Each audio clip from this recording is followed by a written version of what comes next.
el nombre del Padre, y del Hijo, y del Espíritu Santo. Amén. Dios te salve María, llena eres de gracia, el Señor es contigo. Bendita tú eres entre todas las mujeres, y bendito es el fruto de tu vientre Jesús. Santa María, Madre de Dios, ruega por nosotros pecadores, ahora y en la hora de nuestra muerte. Amén.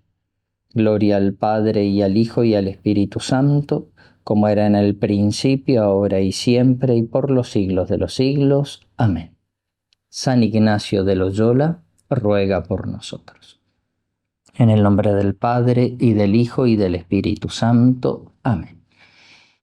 Estimados ejercitantes, nos encontramos ahora en la tercera semana de los ejercicios, que es la semana más hermosa, porque es la semana en la cual contemplamos la pasión de nuestro Señor Jesucristo y los dolores de su Santísima Madre. Y en esta semana nuestros propósitos se tienen que ir confirmando, es decir, tienen que tomar más fuerza a partir de los ejemplos de nuestro Señor Jesucristo. Y de los ejemplos de nuestro Señor, sobre todo en su pasión. Algunas consideraciones generales. La pasión de Cristo es inagotable, en primer lugar. La podemos contemplar todos los días y siempre sacaremos nuevos frutos, nuevas enseñanzas, nuevas lecciones. En el lenguaje de San Ignacio dice sacar frutos, es decir, sacar provecho. En la pasión de Cristo hay miles de aspectos que se pueden considerar: personas, sus gestos, sus palabras, los personajes principales, Jesús, la Virgen María. Considerar el corazón de Jesús, su alma, o también su silencio, sus dolores físicos, los personajes secundarios, los diversos tormentos, la crueldad de cada uno, su duración, el fin por el cual padece nuestro Señor, que es por nuestra salvación. Es decir, hay miles de aspectos que podemos considerar, porque la pasión de Cristo es inagotable. Bien, es importante, otra consideración, recordar que aquí, cuando consideramos la pasión del Señor en la tercera semana, se tratan de contemplaciones. Es decir, como enseña San Ignacio, haciéndome como un esclavo indigno, debo escuchar, debo ver, debo tocar, debo gustar, debo mirar el misterio que tengo delante de mí y sacar provecho, es decir, sacar fruto. Es decir, no se trata solamente de una película, sino que yo tengo que estar dentro de la escena que voy contemplando para sacar fruto, es decir, ir viendo qué puedo yo aplicar en mi vida o a mi vida, los ejemplos que me ofrece el Señor en su pasión. Es lo que dice el padre Leonardo Castellani, ¿no? Que si la contemplación está bien hecha, dice el padre, tiene que producir en mí frutos estupendos en palabras y obras. Es decir, la contemplación de los misterios de la pasión del Señor tienen que cambiar mi vida también. Tiene que producir frutos estupendos en palabras y obras. Sacar fruto, como cuando me acerco a un árbol de duraznos, lo miro y trato de elegir cuál es el mejor, el más apetitoso, el más sabroso. Sacar fruto. Yo tengo que ir sacando frutos para aplicarlos a mi vida. Eso es lo que dice San Ignacio en cuanto a las contemplaciones, ¿no? Bien, nos toca ahora en concreto considerar el misterio de Getsemaní. Tenemos los preámbulos, nos tenemos que poner en la presencia de Dios y adorarlo, pedir la gracia para que toda la oración sea mayor gloria de Dios, como nos enseña San Ignacio en el número 46 del librito de los ejercicios, ¿no? Pedir gracia para que todas mis intenciones, acciones y operaciones sean puramente ordenadas en mayor servicio y alabanza de su divina majestad. Bien, en la contemplación, San Ignacio en los preámbulos agrega la historia, que será aquí como Cristo nuestro Señor, dice San Ignacio en el número 201, poniéndose en oración, suda sudor como gotas de sangre, y después que 3 veces hizo la oración al Padre, ¿no? Padre, si es posible pase de mí este cáliz, pero no se haga mi voluntad, sino la tuya. La historia brevemente. Luego es ver el lugar, la composición del lugar, es decir, el huerto de Getsemaní, su anchura, lo largo, la disposición de los olivos, como actualmente se puede visitar hoy en Jerusalén, ¿no? Todavía están como los retoños de esos olivos que fueron los testigos de la pasión de Cristo, de la agonía de Jesús ahí en Getsemaní. Y en quinto lugar, la petición, que es demandar, es decir, pedir lo que quiero, lo cual es propio de mandar en la pasión, dice San Ignacio en el número 203. Dolor con Cristo doloroso, quebranto con Cristo quebrantado, lágrimas, pena interna de tanta pena que pasó por mí. Hermosísima oración, ¿no? Que uno puede ir repitiendo y renovando a lo largo de la contemplación. Acá está el fin de la contemplación, ¿no? Ese dolor con Cristo doloroso. Bien, pasamos al cuerpo, ¿no? Podemos considerar diversos puntos en este gran misterio de la agonía de Jesús en el Huerto de los Olivos. Nosotros vamos a tratar de considerar cuáles fueron las causas de la tristeza de Jesús. Tristeza que se manifestó especialmente aquí en Getsemaní. La pasión de Cristo se abre y se cierra con dos frases que son de dimensión infinitas y que nos indican los dolores del alma, los dolores del corazón de Jesús, dolores que solo Él podía conocer. Al inicio de su pasión va a decir en el huerto, Mateo 26:38, mi alma está triste hasta la muerte. Y al final, en la cruz, cuando estaba colgado de 3 clavos, Mateo 27:46, ese grito desgarrador, Dios mío, ¿por qué me has abandonado? Estas frases de dimensión infinita responden al grito que ha puesto en boca de Cristo el profeta Jeremías en el libro de las Lamentaciones 1:12. Vosotros todos los que pasáis por el camino, mirad y ved si hay dolor semejante al dolor que me atormenta. Estas palabras de Jesús indican un dolor abismal, casi infinito en su alma y en su corazón. Como dice con toda razón el padre Leonardo Castellani, la primera sangre derramada por Cristo no se la arrancaron los flagelos, se la arrancó la tristeza. Dice el Evangelio de San Marcos, capítulo 14, versículo 24, y comenzó a sentir pavor y angustia. Al entrar en Getsemaní, los apóstoles vieron en el rostro de Cristo 3 monstruos, podemos decir: tristeza, tedio y terror. Un estado de ánimo que el Señor manifestó con aquellas pocas e impresionantes palabras: triste está mi alma hasta la muerte. Tenemos que entrar entonces en el corazón de Cristo, acompañarlo, buscando de conocerlo, amarlo, haciendo coloquios. Es decir, hablando con Cristo, que es la cosa más importante.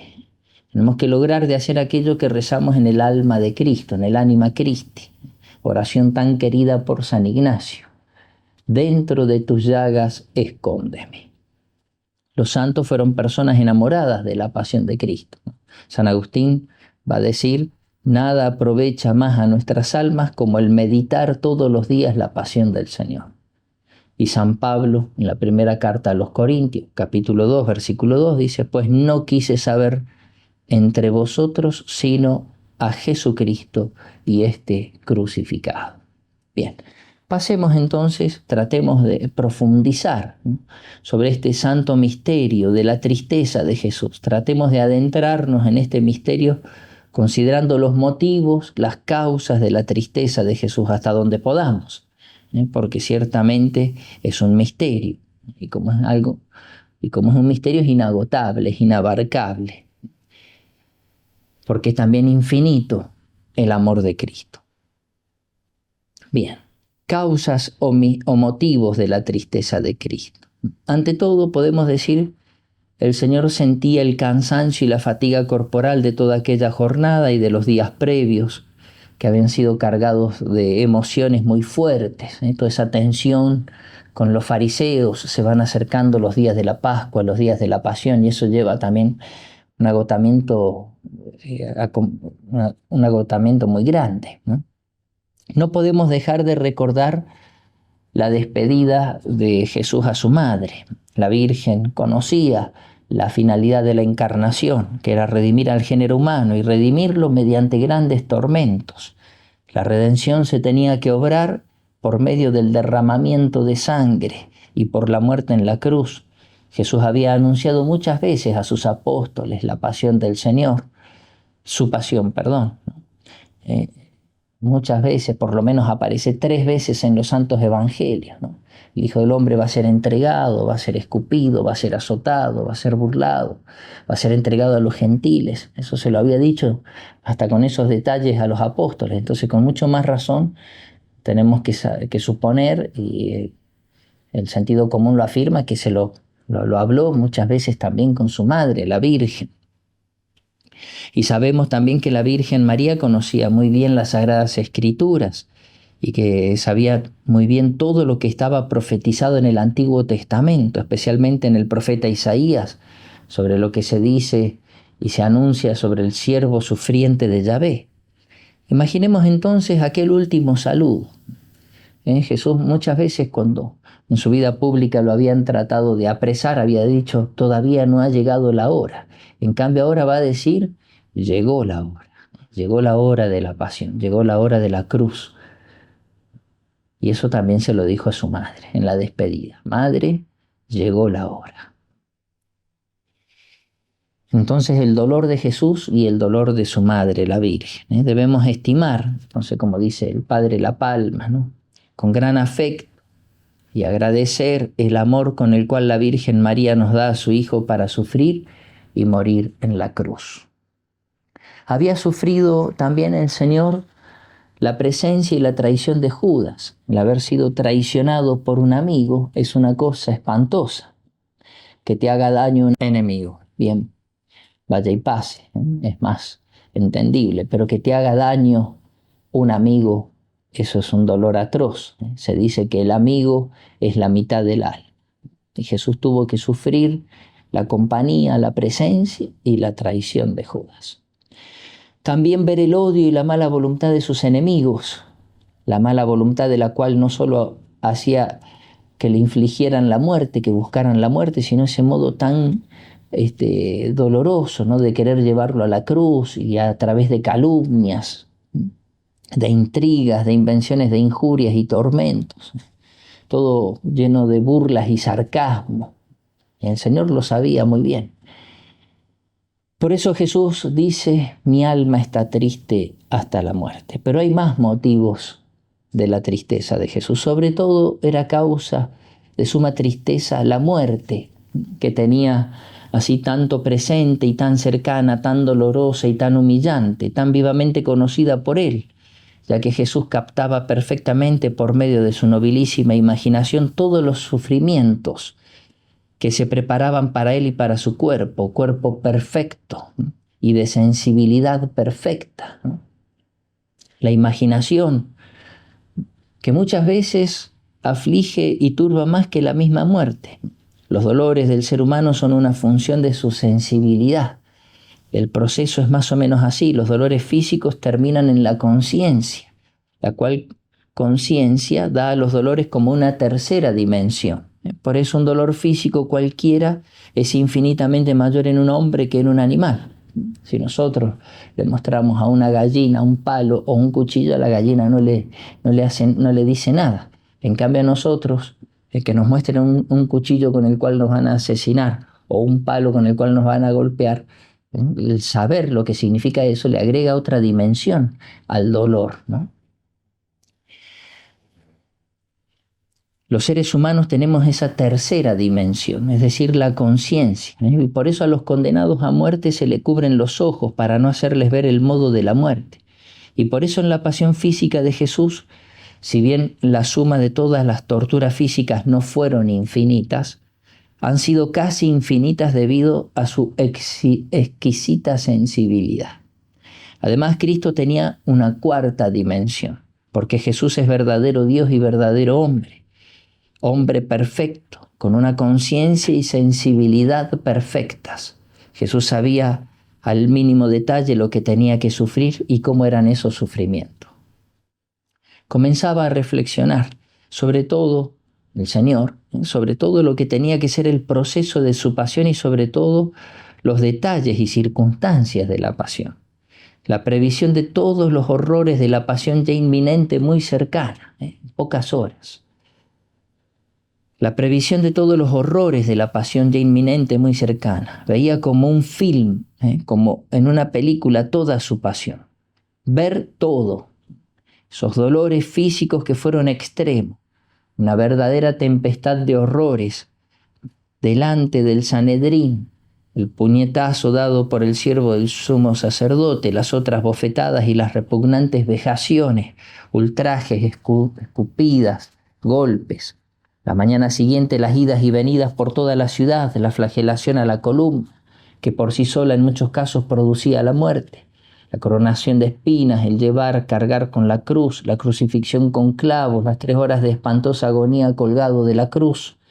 Todo despacio, diabólicamente calculado. Por eso las palabras del Señor cuando veía anticipadamente toda su pasión: mi alma está triste hasta la muerte. Como si dijera a los apóstoles: siento angustias que son suficientes para causarme la muerte. Hagan un poco de sacrificio aquí, yo les suplico, y perseveren conmigo. Recen y hagan vigilia y ayúdenme y háganme compañía en este momento tan difícil. Otros motivos, hay más motivos, más secretos, causas más secretas de la tristeza de Cristo. Otros motivos más secretos de la tristeza de Jesús, o mejor dicho, las dos causas o motivos más grandes de dolor y de la tristeza de Jesús fueron los siguientes. El primer motivo, y primero en el orden teológico, por tanto un motivo sustancial del dolor de Jesús en Getsemaní y en toda su pasión, es que en ese momento, en el huerto de los olivos, Jesús cargó con los pecados de todos los hombres, de todos nosotros, como había profetizado Isaías. El Señor puso sobre su Mesías los pecados de todos nosotros. Por así decirlo, cargó sobre sí con toda esa masa de pecados, desde el pecado de Adán y Eva hasta el último pecado del último de los hombres que habita en la tierra. Él, Jesús, que no había cometido pecado, pagó haciendo satisfacción vicaria, es decir, pagó por los pecados de todos los hombres, tomando nuestro lugar. Lo sufrió de tal manera que San Pablo dice: se hizo pecado. Lo que el Concilio de Trento interpreta muy bien diciendo: se hizo sacrificio por el pecado. Y ese hacerse pecado, ese hacerse sacrificio por el pecado, ese tomar sobre sí todos los pecados de nosotros, ese pagar por esos pecados, es lo que lo hace sufrir de una manera atroz, porque va a morir por esos pecados y sufre por esos pecados. Y no solo murió por los pecados en masa, es decir, en general, en bloque, por los pecados de todos, como estamos diciendo, sino que murió por cada uno de esos pecados, cometidos por cada uno de los seres humanos que vivimos en este planeta, conociendo cada pecado en número, especie y en circunstancia, con todo su horror, con toda su fealdad, con toda su malicia, con toda su deformación.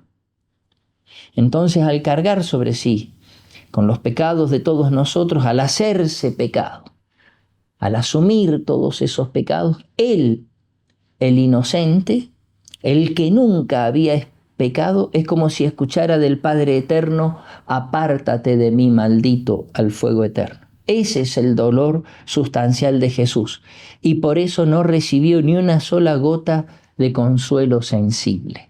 Vio todos los hombres que tanto amó en pecado. No vio en general, sino que nos vio a cada uno en pecado. De ahí que las primeras gotas de sangre se le arrancaron mis pecados. y vio a los hombres perdidos en los vicios y pecados. Vio a los hombres que apostataban de él, hombres que aún conociendo lo que Cristo hizo por ellos, lo van a despreciar, lo van a rechazar y lo van a perseguir. Y también sufrió nuestra ingratitud y nuestro mal contracambio, la ingratitud de las cosas que más hacen sufrir a aquellos que hacen el bien y que tienen a las personas que tienen un gran amor, la visión clarísima de la ingratitud de la humanidad. Jesús ha visto también nuestra ingratitud que se manifiesta con nuestros pecados, nuestra tibieza, nuestra mediocridad y muchas veces nuestra indiferencia. Un Dios que se hace hombre y muere en la cruz para salvarnos, y los hombres que vivimos en la más grande indiferencia y olvido, como si nada hubiera pasado. Toda esta ingratitud hace que Jesús se preguntara, ¿para qué ha servido mi sangre? Sobre todo también, otro motivo de su tristeza fue ver los condenados, por los cuales él también pagó. Porque Yahvé, como dice el profeta Isaías, descargó sobre él la culpa de todos nosotros. También los pecados de los condenados. Y si no hay ninguno que pueda contar el número de nuestros pecados, tampoco se puede contar la medida o la cantidad de dolor que sufrió el Señor en su corazón. Aquí sintió también el Señor que la gente pisaba su sangre y despreciaba su amor y no estimaba sus beneficios. Causa de grande dolor fue el ver de modo particular los pecados de los cristianos, en especial de los sacerdotes y religiosos, los cuales por haber recibido más dones y gracias, sus pecados son más graves y por lo tanto más grande también su ingratitud.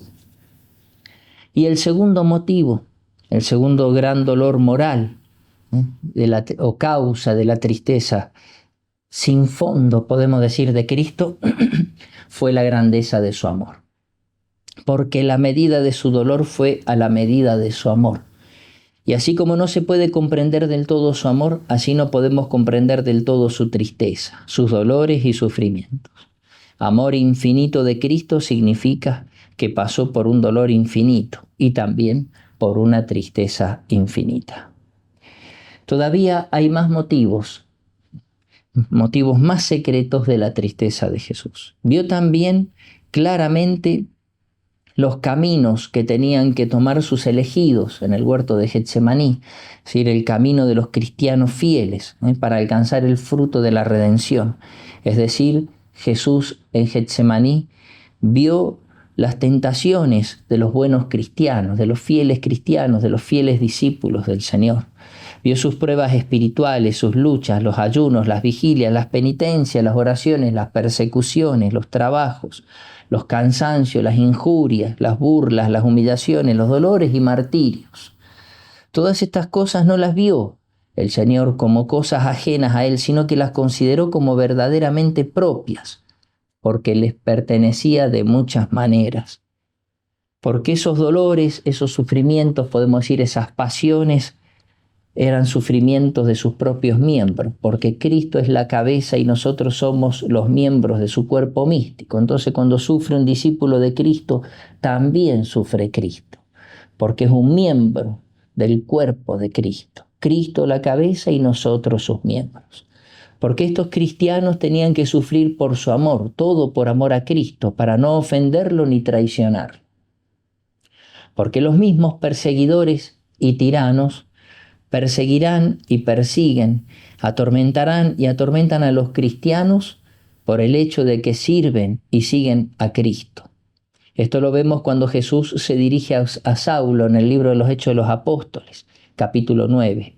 Cayó en tierra Saulo y oyó una voz que le decía: Saulo, Saulo, ¿por qué me persigues?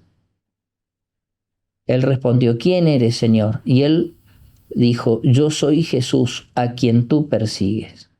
Si prestamos atención, Jesús no le dijo: ¿por qué los persigues? No, dice: ¿por qué me persigues? Por esto mismo podemos ciertamente afirmar que las piedras que golpearán a San Esteban han golpeado a Cristo.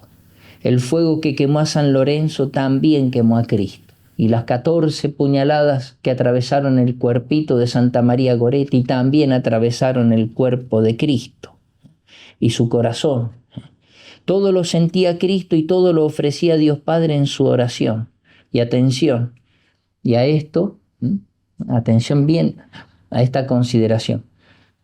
Estos sufrimientos que corresponden al cuerpo místico de Cristo y que por lo tanto sintió el mismo Cristo, no los sintió menos que los sufrimientos de su cuerpo natural.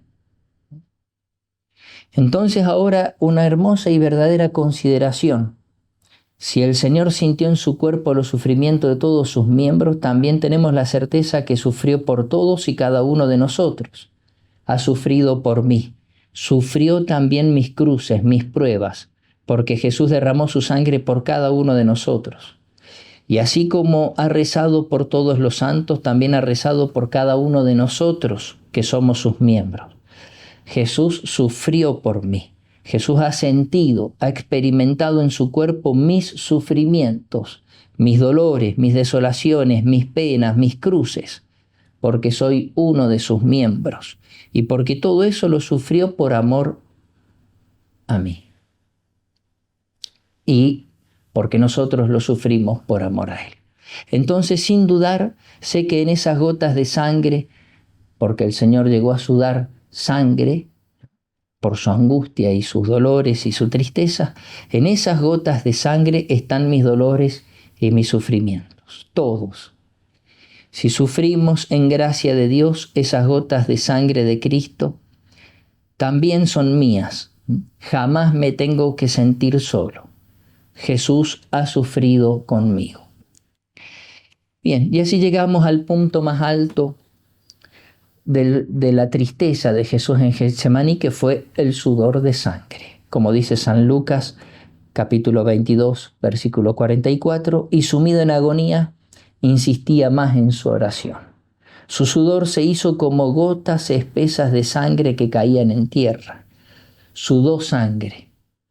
Por lo tanto, sus vestidos se bañaron de sangre. Púrpura real. Sudó sangre. Fenómeno extraordinario, pero ciertamente comprobado por la medicina y conocido como hematidrosis. Y si prestamos atención al texto, dice el Evangelio, entrando en agonía, es decir, comenzó a sentir tristeza. Por lo tanto, esa tristeza fue en aumento durante toda la pasión hasta el final, hasta que desde la cruz el Señor hizo ese grito desgarrador, grito estremecedor: Dios mío, ¿por qué me has abandonado?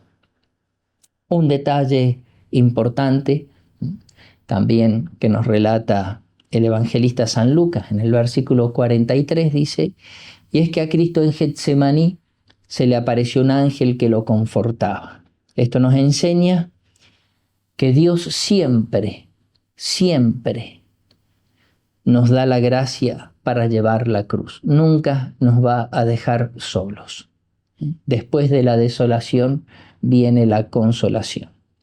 Bien, para ir concluyendo, viendo, contemplando todo esto, por supuesto que hay mucho más para considerar, porque como hemos dicho, se trata de un misterio inagotable, podemos concluir recordando una frase ingenua y simple de un campesino que se dirigía a Jesús en estos términos: si esto que dicen los curas es verdad, y todo aquello lo has hecho por mí, yo también tengo que hacer algo muy grande por ti. De nosotros depende entonces que su sangre, la sangre de Cristo, sea útil o inútil. Podemos nosotros consolar el corazón de Dios. Entonces aprovechemos este hermoso misterio de Getsemaní para contemplar como un esclavo indigno, buscando siempre de sacar fruto, es decir, provecho para nuestra vida espiritual. Recuerdo que siempre lo más importante en todas nuestras contemplaciones son los coloquios o el coloquio. Podemos hablar con la Virgen en sus dolores, en su sufrimiento, en la despedida de su Hijo. Podemos hablar con Jesús en el huerto de Getsemaní, en medio de su desolación, acompañándolo en sus tristezas. y aprendiendo nosotros de sus ejemplos para nuestra vida espiritual. Y después de los coloquios, hacer el examen de la contemplación. En el nombre del Padre, y del Hijo, y del Espíritu Santo. Amén. Material extra de los ejercicios espirituales con textos de Santa Teresa. Hagamos propósito de ni un solo día se deje las horas de oración. El momento de la última cena es considerado por San Ignacio en los ejercicios como el pórtico a toda la pasión de Jesús. Santa Teresa evoca la escena de la cena como ilustrativa de que el deseo de Jesús de ayudar a la salvación de todos supera el rechazo a los males que se le vienen encima. Teniendo en cuenta el mandamiento del amor, formalizado explícitamente en la última cena, la santa invita al amor concreto a las personas más cercanas, a las hermanas. Forzad vuestra voluntad para que se haga en todo la voluntad de las hermanas. Olvidar vuestro bien por el suyo. Siguiendo el ejemplo de Jesucristo, que por librarnos de la muerte, murió una muerte tan penosa como muerte de cruz. ¿Veis aquí, hermanas, lo que nuestro Dios hace aquí para que esta alma ya se conozca por suya? ¿Quién más debería querer salir de esta vida? Y así lo dijo su Majestad en la cena. Con deseo he deseado. Pues, ¿cómo, Señor, no se os puso delante la trabajosa muerte que habéis de morir, tan penosa y espantosa? No porque el grande amor que tengo y deseo de que se salven las almas sobrepuja sin comparación a esas penas.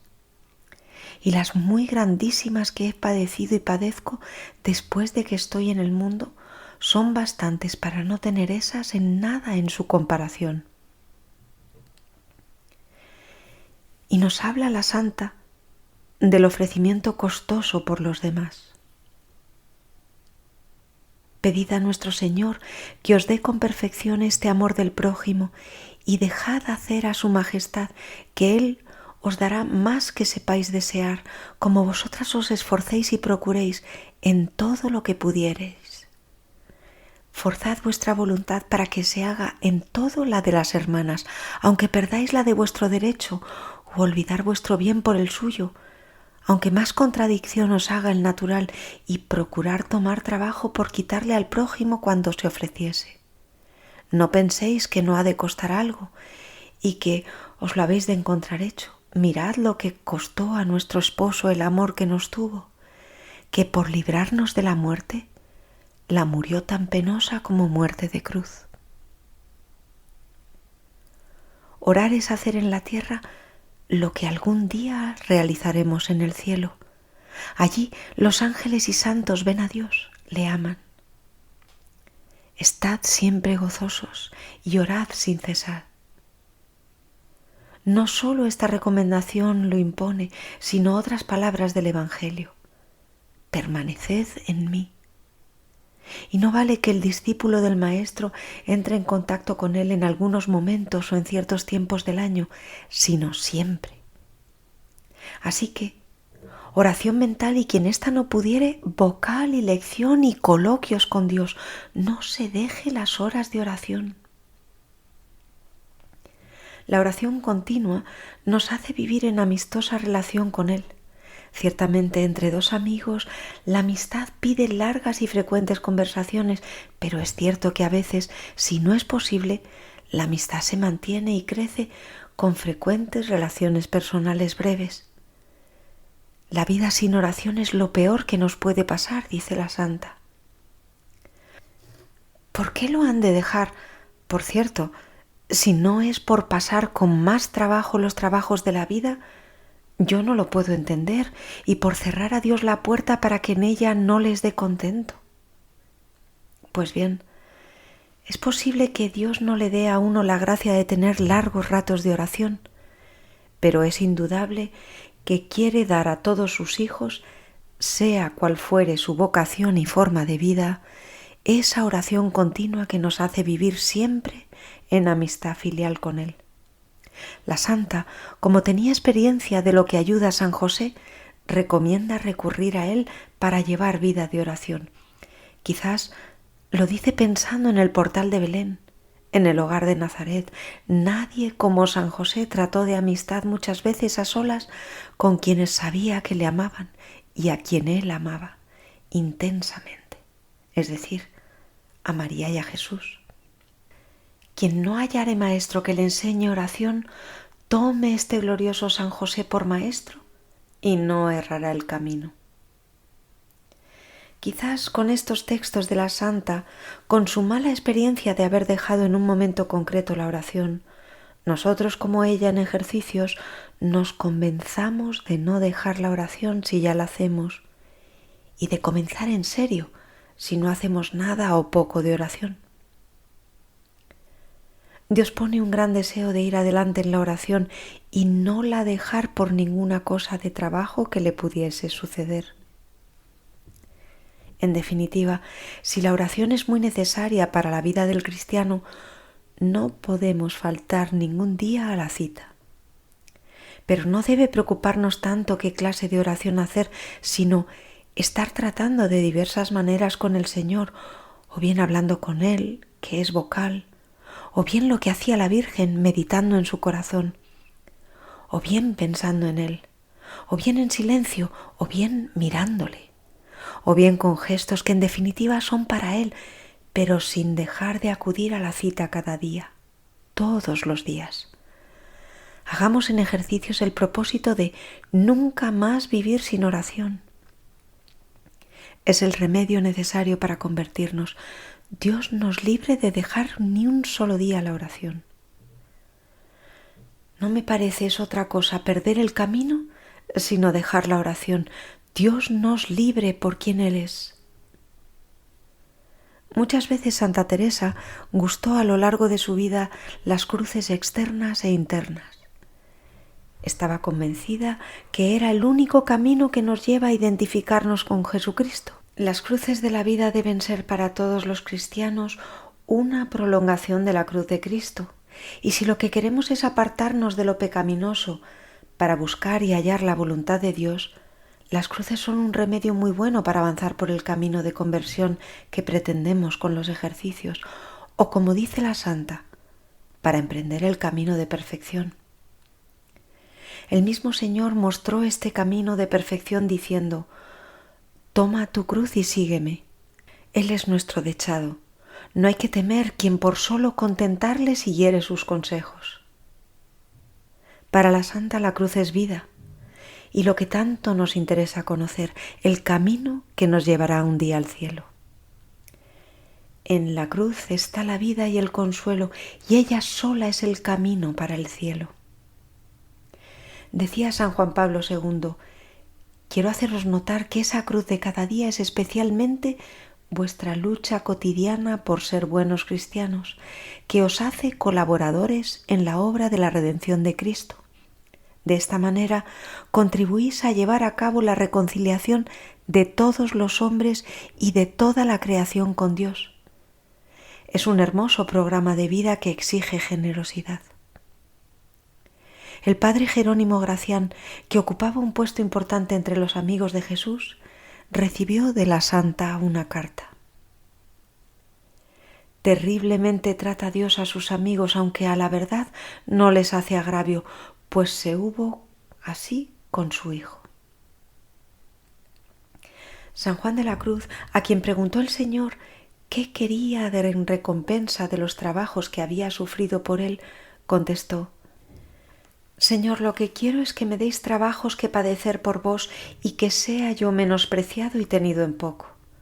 El santo es muy realista porque sabe que en el camino del amor hay que contar con la cruz, que el camino de padecer es más seguro y aún más provechoso que el de gozar y hacer.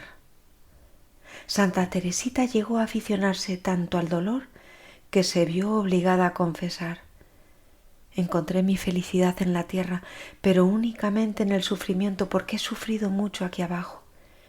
He llegado a no poder padecer ya, porque me es dulce todo padecimiento. Y ansí tengo experiencia que el verdadero remedio para no caer es asirnos a la cruz y confiar en el que en ella se puso. El mundo siempre ha aborrecido la cruz. Jesús crucificado no solo derrama bálsamos de dolor, sino que hace amable el sufrimiento y a sus seguidores les inspira deseos de sufrir.